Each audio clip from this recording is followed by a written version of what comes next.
पर तो कल वाली पीडीएफ को ही थोड़ा कनेक्ट किया हुआ है मैंने।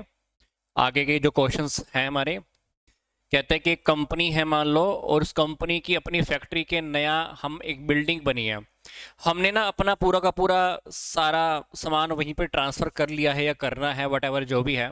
तो इस प्रोसेस के अंदर हमने ये देखना है कि जो पुराना बिल्डिंग का स्ट्रक्चर था उसको गिराने में 20,000 रुपये लग गए हैं, और जो पुराना स्टॉक है उसको नई बिल्डिंग में ट्रांसफर करने के ऊपर 2,000 रुपये खर्च हो गए हैं। तो हमको इसको बताना है कि कौन सा अमाउंट कैपिटल एक्सपेंडिचर है, कौन सा अमाउंट यहाँ पर रेवेन्यू एक्सपेंडिचर है, या दोनों के दोनों भी आंसर हमको एक साथ बताने को हो सकते हैं। तो इसको हम कैसे क्लासीफाई करेंगे, ठीक है।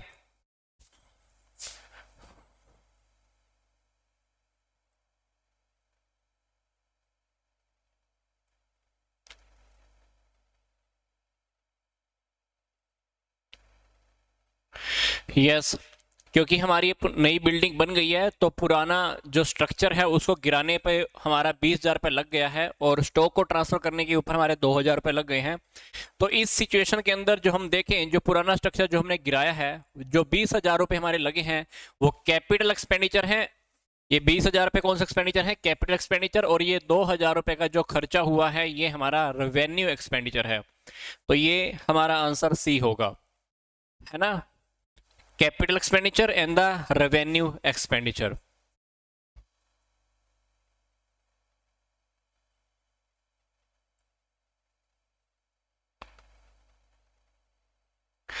नेक्स्ट देखते हैं, एक बिजनेस की उत्पादकता, प्रोडक्शन बढ़ाने के लिए किया गया खर्चा क्या कहलाता है?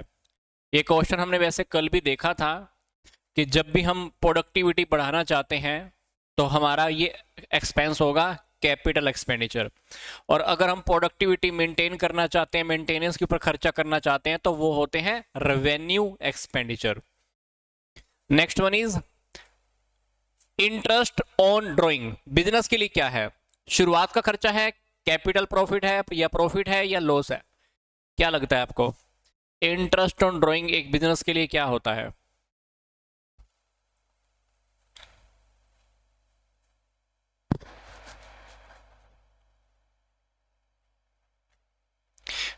यस, इसको हम रियलिटी में कैपिटल प्रॉफिट कंसीडर करते हैं, क्योंकि रियलिटी में क्या होता है, इसको हम फाइनल अकाउंट्स में ही इंक्लूड करते हैं, उसी में जो प्रॉफिट होते हैं वहीं पर, ठीक है। और वैसे आपने देखा होगा जो इंटरेस्ट ऑन ड्राइंग की जो अमाउंट होती है ना, इंटरेस्ट ऑन ड्राइंग की अमाउंट से हमारा कैपिटल अकाउंट डेबिट होता है, कम होता है ना। और प्रॉफिट एंड लॉस में देखें तो वहां पर हम उसको क्रेडिट भी करते हैं, क्योंकि बिजनेस के लिए इनकम होती है।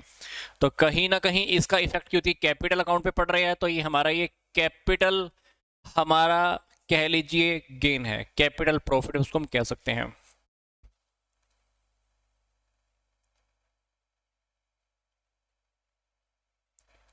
क्योंकि इसका इफेक्ट कैपिटल पे पड़ता है ना, तो इसीलिए।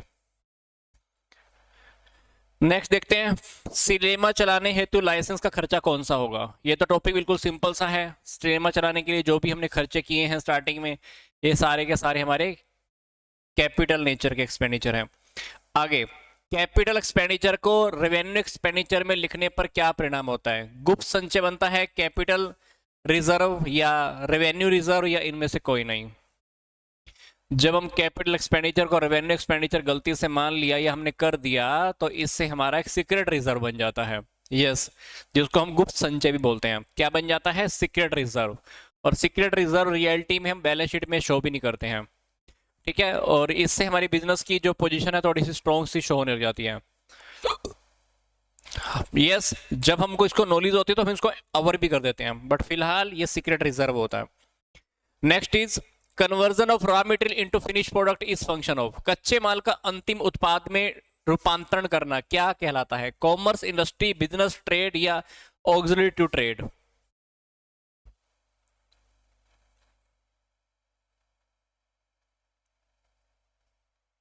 Yes,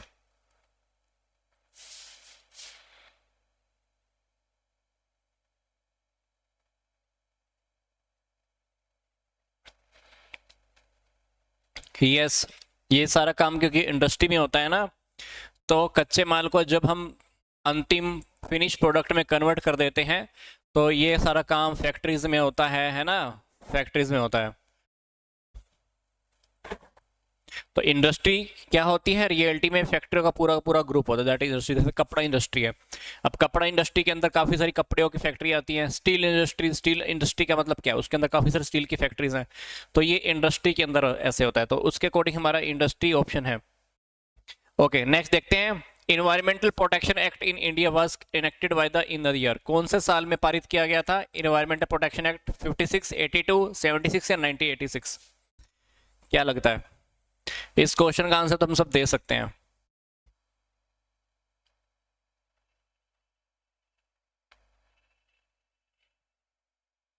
yes,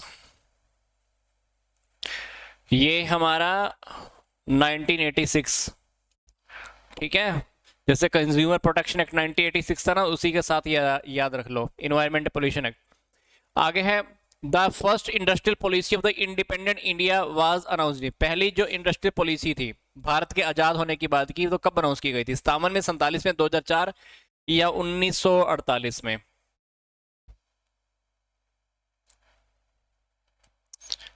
yes, 1948। 1948 में हमने अनाउंस की थी, 30 अप्रैल 1948। और इसके अंदर हमने इंडस्ट्रीज को 4 पार्ट्स में डिवाइड कर दिया गया, ठीक है। आगे देखते हैं question number, BIFR was establish on the basis of recommendation of the dash committee, है ना। इसकी स्थापना कौन सी समिति की सिफारिशों के आधार पर की गई थी? गोस्वामी, मनमोहन सिंह, रंगराजन या तिवारी?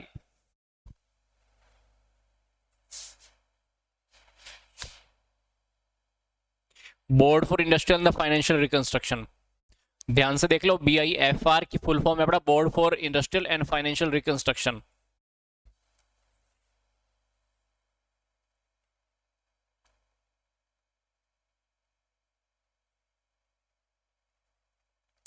यस,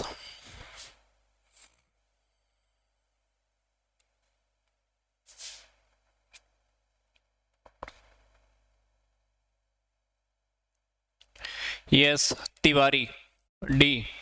ये 1987 के अंदर इसको एस्टेब्लिश किया गया था, तो वहां पर उस टाइम पर राजीव गांधी जी की सरकार के टाइम के अंदर सा कुछ हुआ था। टी तिवारी की अध्यक्षता की कमेटी थी पूरी की पूरी, तो 1 दिसंबर 2016 को मोदी सरकार ने इसका विघटन भी कर दिया, तो इसको भी बोल दिया गया भाई company law tribunal, national company law tribunal. फिलहाल यहाँ पर क्वेश्चन क्योंकि हमारा BIFR का था, तो ये तिवारी की अध्यक्षता की समिति के अंडर कमेटी के अंडर में हुआ था ये, ठीक है। नेक्स्ट देखते हैं question number 35 accordingly the previous video connected, which of the following is not a market environment issue, इसमें से कौन सा मार्केट का इन्वायरमेंट का इशू नहीं है? Consumers analysis, market intermediate analysis, environmental protection analysis या कंपटीटर्स एनालिसिस?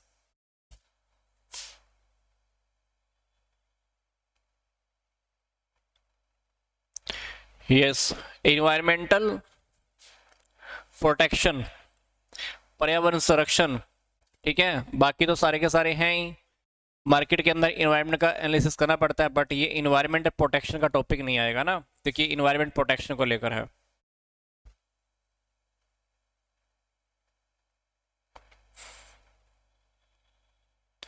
यस, नेक्स्ट देखते हैं, विच of the flowing act was replace the monopolistic and the restrictive trade practices act, निम्नलिखित अधिनियम में से कौन सा एकाधिकार प्रतिबंधात्मक और अनुचित व्यापार अधिनियम को प्रस्तावित करता है? Consumer protection act, foreign exchange management act या एसेंशियल कमोडिटी एक्ट या food safety and standards act? Last one is competition act. इसमें से कौन से अधिनियम में कौन सा MRTP एक्ट को प्रतिस्थापित करता है, replaced?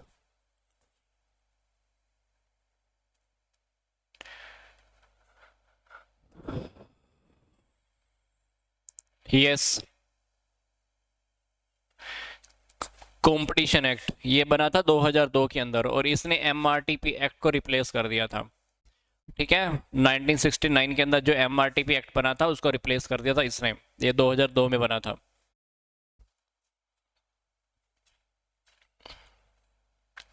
Next one is, in which year was the consumer protection act enacted, ये तो पता होगा हम सबको, कंज्यूमर प्रोटेक्शन एक्ट कब बना था?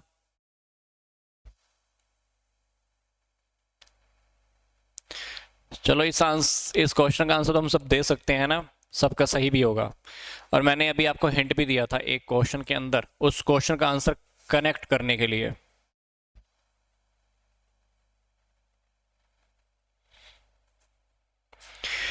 Yes, consumer protection act 1986।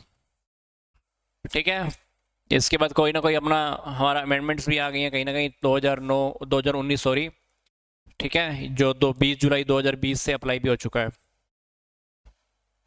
आगे है as per the consumer protection act वो among the following is not regarded as a consumer. इसमें से हम किसको कंज्यूमर नहीं मान सकते, क्योंकि जब हम कंज्यूमर प्रोटेक्शन एक्ट का जो हम चैप्टर स्टडी करना स्टार्ट करते हैं तो वहां पर कंज्यूमर की कुछ डेफिनेशन दी हुई हैं। हमको इसमें से ये बताना है कि इसमें से हम किसको कंज्यूमर कंसीडर नहीं कर सकते। Who buys any goods or services? Yeah. Who hires or avail any services? Yeah. Who uses or benefited from the services without making any payment? वो yeah. Who obtains goods for resale? Yeah. Who sells or purchase shares to a share broker? क्या लगता है आपको इसमें से हम किसको consumer नहीं मान सकते?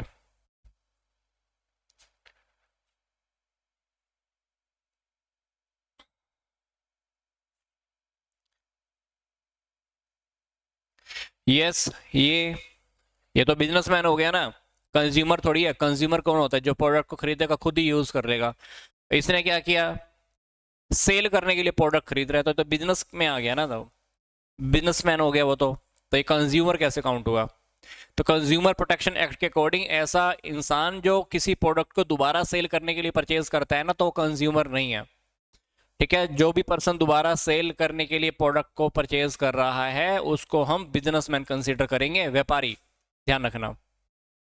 फिर भी अगर आपको ज़्यादा बातें क्लियर नहीं है तो कंज्यूमर प्रोटेक्शन एक्ट 1986 या जो भी हमारी अमेंडमेंट्स हैं वो स्टडी करके देखना। स्टार्टिंग में आपको पता चल जाएगा कि कंज्यूमर प्रोटेक्शन एक्ट के अकॉर्डिंग हम कंज्यूमर के अंदर किस किस को काउंट कर सकते हैं। नेक्स्ट देखते हैं, गोपनीयता की दृष्टि से बिजनेस ऑर्गेनाइजेशन का कौन सा फॉर्म सबसे अच्छा है? सीक्रेसी की फॉर्म से। अगर हमको मान लो बातें सीक्रेट रखनी हो तो मान लीजिए कौन सा अच्छा है? सोल प्रोप्राइटरशिप, पार्टनरशिप, कंपनी या cooperative society? Yes, sole proprietorship, एकाकी व्यापार। नेक्स्ट देखते हैं, सोल प्रोप्राइटरशिप उन बिजनेस के लिए उपयुक्त नहीं होता जो कि आकार में बहुत बड़े हों, या जहां पर कम पूंजी की आवश्यकता होती है, या जहां पे जोखिम की मात्रा अधिक ना हो, या जिसमें कस्टमर पर पर्सनल अटेंशन देना जरूरी हो। क्या लगता है कहां पे उपयुक्त नहीं है? यस, सोल प्रोप्राइटरशिप वहां पर ज्यादा अच्छा नहीं होता जहां पर बिजनेस बहुत बड़े होते हैं। क्योंकि जब बिजनेस बड़े होने स्टार्ट हो जाते हैं तो क्या होता है, या तो आप पार्टनरशिप पे आ जाओ, या उससे भी आपको नहीं संभल रहा तो कंपनी बना लो। बट बिजनेस अगर छोटा है तो ठीक है, कम कैपिटल की जरूरत है तो सोल प्रोप्राइटरशिप ठीक है, रिस्क कम है ठीक है, बिजनेस का आकार छोटा है ठीक है, अगर आपको कस्टमर को पर्सनल अटेंशन देनी है तो भी ठीक है, कंट्रोल खुद करना चाहते हो, ऑपरेट खुद करना चाहते हो तब भी सोल प्रोप्राइटरशिप ठीक है। इसके अपोजिट जाओगे तो फिर आप पार्टनरशिप पे जाओ, कंपनी में जाओ, किसी में भी जाओ। फिलहाल सोल प्रोप्राइटरशिप यहां अच्छा नहीं है जब बिजनेस का आकार, बिजनेस का साइज बहुत बड़ा हो। आगे देखते हैं, एक सोल प्रोप्राइटरशिप का लायबिलिटी कैसा होता है? अनलिमिटेड, या बिजनेस की प्रॉपर्टीज तक लिमिटेड, या उसके द्वारा लगाई गई कैपिटल तक लिमिटेड, या इनमें से कोई नहीं?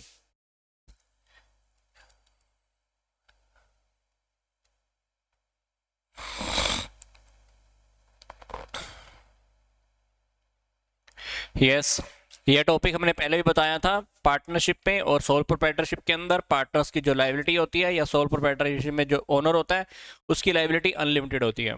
ठीक है, अब हमको बताना है कि इसमें से कौन सी स्टेटमेंट गलत है।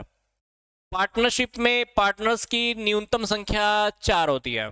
दूसरा, पार्टनरशिप में पार्टनर्स की अधिकतम संख्या 20 हो सकती है। हालांकि कुछ चेंज हो गया इसमें, it's okay. Sole proprietorship business organisation का सबसे प्राचीनतम स्वरूप है। ठीक है, पार्टनरशिप का रजिस्ट्रेशन करवाने ऐच्छिक है। तो अगर आप इस क्वेश्चन को, ऑप्शन को हटा दें, मान लो ये ऑप्शन ठीक दिया हुआ है तो ये ऑप्शन हमारा गलत है। तो इसी स्टेटमेंट को हमको पकड़ना था कि इसमें से कौन सी स्टेटमेंट गलत है, क्योंकि पार्टनरशिप में कम से कम कितने लोगों का होना जरूरी है? 2, बट इन्होंने बोल रखा था यहाँ पे 4, तो उसके अकॉर्डिंग हमारा पहला स्टेटमेंट गलत है कि पार्टनरशिप में कम से कम 2 लोगों की जरूरत होती है, बट इन्होंने तो 4 बोला था, तो ये पहली स्टेटमेंट गलत है ना। तो कम से कम 2 संख्या होती हैं, और पार्टनरशिप के अंदर आपको पता है कि जो अधिकतम संख्या 10-20 भी हो चुकी है, ठीक है। नॉर्मल बिजनेस में 20 और वैसे 10, बैंकिंग के अंदर वट जो भी है देख लेना, ठीक है। ये टॉपिक हमारा पहले भी बहुत बार आ चुका है। Foreign exchange for the import of goods is sanction by, माल के आयात हेतु विदेशी विनिमय स्वीकृत कौन करता है? Exim bank, Reserve Bank of India, State Bank या Ministry of Commerce?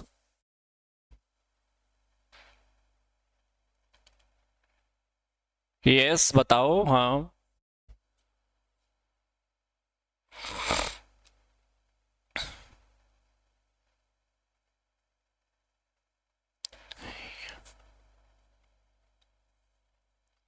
Yes.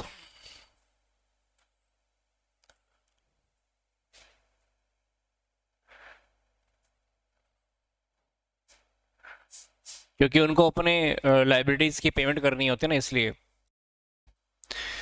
Next one is, in the case of sole trading business which of the following statement is correct? एकल व्यापार की दशा में से इनमें से कौन सी स्टेटमेंट बिल्कुल सही है? Income tax is debited to the profit and loss account. Second one is, while preparing the final account, if goods are in transit but their invoice is received, proper entry should be made in the books of account. Yeah. While preparing final account, if goods are received but their invoice is not received, no entry should be made in the books of account. Yeah. None of the above. हमको बताना है कि sole proprietorship या कह लीजिए एकल व्यापार की दशा में से इनमें से कौन सी स्टेटमेंट हमारी सही है।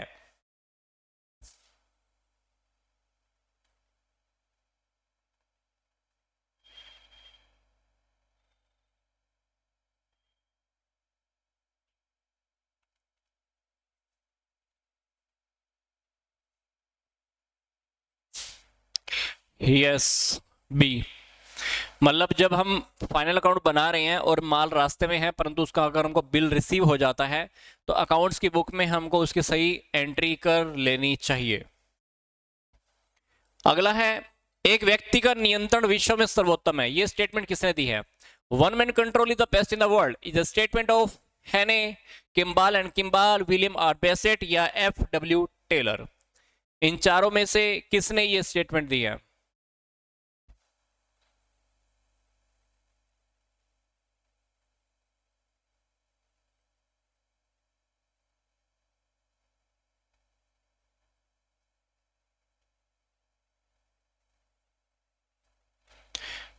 यस, ये डेफिनेशन दी थी सोल प्रोप्राइटरशिप के केस के अंदर, विलियम आर बेसेट, ठीक है।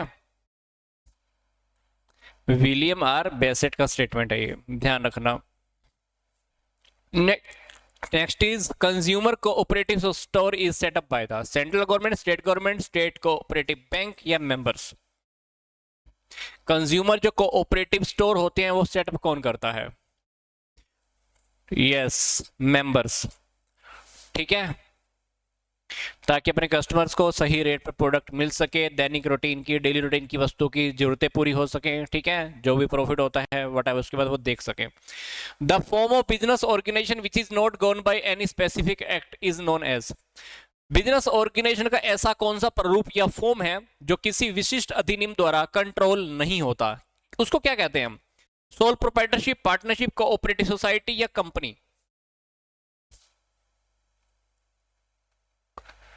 यस, एग्जैक्टली, सोल प्रोप्राइटरशिप ही है, क्योंकि पार्टनरशिप के ऊपर तो है हमारा पार्टनरशिप एक्ट 1932, कंपनीज का भी एक्ट बना हुआ है ना।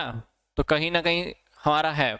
कोऑपरेटिव सोसाइटीज एक्ट भी हमारा है पड़ा 1912, तो डेफिनेटली सोल प्रोप्राइटरशिप के ऊपर कोई एक्ट नहीं है। आगे देखते हैं, according to Hindu law, Hindu undivided family is governed by, Hindu विधि के अनुसार हिंदू अनडिवाइडेड फैमिली जिससे किससे रेगुलेटेड होते हैं? मिताक्षरा, दयाभाग या बोथ या लिनरी डिसेंडेड स्कूल, पुरुजवंश school?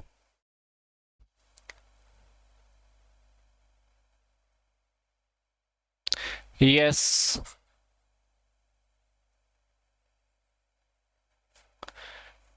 Yes, yes, both, Mitakshara and दयाभाग।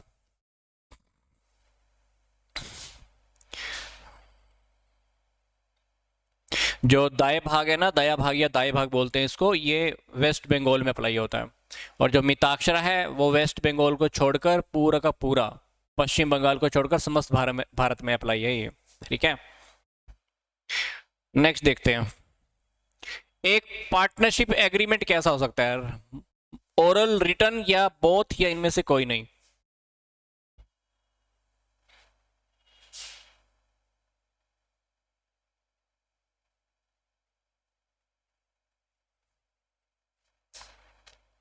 Yes, ये रिटर्न भी हो सकता है, ओरल भी हो सकता है, पर अच्छा है अगर हम रिटर्न में बना लेते हैं तो डिस्प्यूट से बच जाते हैं। बट फिलहाल पार्टनरशिप एक्ट में ऐसा कोई भी कंपल्सन नहीं है कि पार्टनरशिप एक्ट या पार्टनरशिप डीड को आप लोग रिटर्न में ही बनाओ, तो ये दोनों में हो सकता है। ठीक है, और ये बात मैंने आपको पहले भी थ्योरी में बताई थी, it's not a compulsory task कि हम ऐसा रेडी करें या करें ही करें। ठीक है, ओके।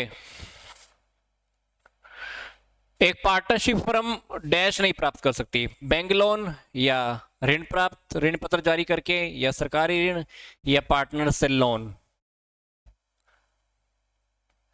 यस, ये डिबेंचर इशू करने का काम तो कंपनी का होता है ना, तो पार्टनरशिप फर्म के पास तो ये हक नहीं है ना कि डिबेंचर इशू कर दें हम। Next one is limited partnership से क्या मतलब है? साझेदारी पार्टनर्स की लिमिटेड संख्या है, या सारे पार्टनर्स का अनलिमिटेड लायबिलिटी है, या पार्टनर्स का एरिया लिमिटेड होना, या कुछ पार्टनर्स का लायबिलिटी लिमिटेड होना। इसमें क्या लगता है, लिमिटेड पार्टनरशिप से क्या मतलब है?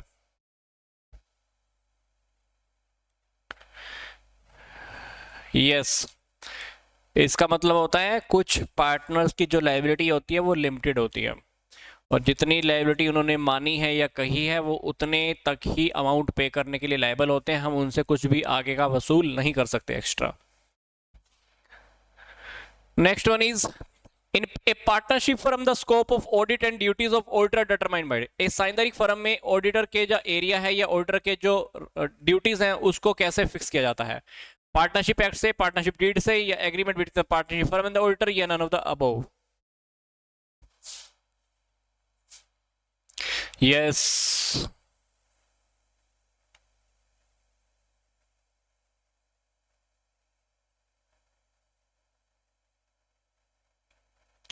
Yes, exactly. ये एग्रीमेंट होता है पार्टनरशिप फर्म और ऑडिटर के बीच में, तब उनकी सारी का सारा एरिया है या जो भी उनकी ड्यूटीज रिस्पॉन्सिबिलिटी होगी वैसे फिक्स होता है। आगे है in a partnership the liability of partner is.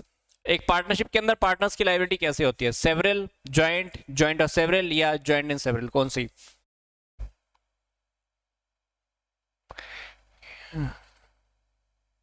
Yes,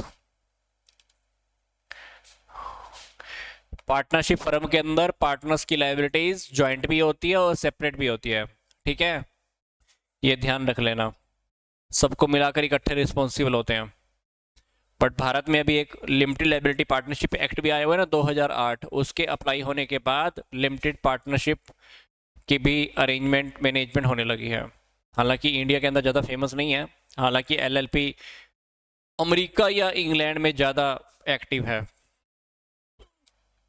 आगे देखते हैं। एक वयस्क होने पर यदि एक माइनर पार्टनर फर्म के पार्टनर के रूप में बने रहने का चुनाव करता है तो वह फर्म की कौन सी कैटेगरी के लिए प्रतिदायी होगा?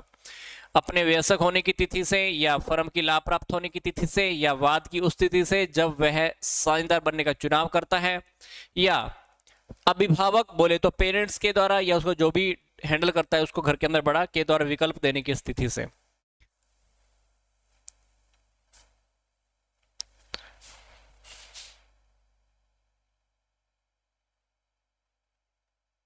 यस,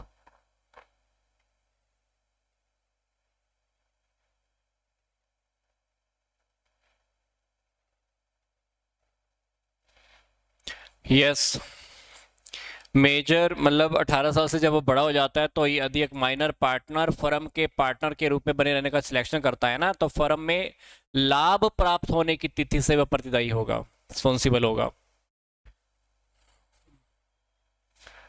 ठीक है, बी।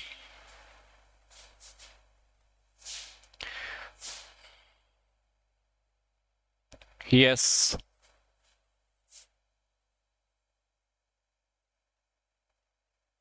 21 यस।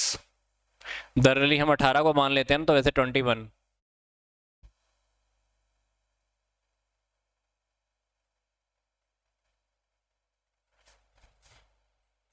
आगे देखते हैं, पार्टनरशिप फर्म की आय में साझेदार का भाग कितना होता है? कर योग्य, आंशिक कर मुक्त, या कर मुक्त, या 20% तक कर मुक्त? पार्टनरशिप फर्म की इनकम में पार्टनर्स का जो हिस्सा होगा कैसे होता है?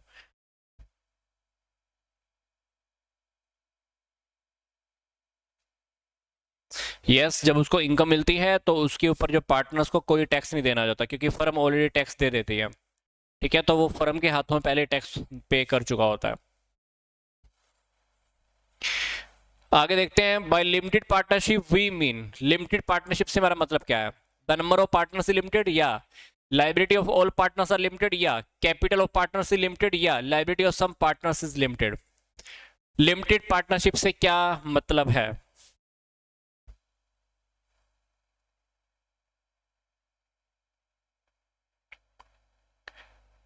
Yes the liability of partners is limited, कुछ पार्टनर्स की जो लाइबिलिटी होती है वो लिमिटेड होती है। टॉपिक हमारा वैसे पहले भी आया था।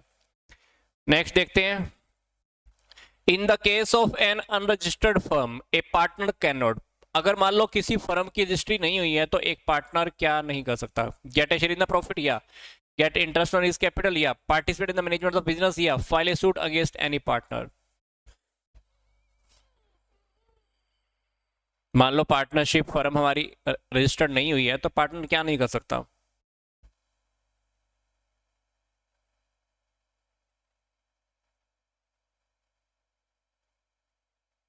यस वो किसी दूसरे पार्टनर के खिलाफ केस नहीं कर सकता।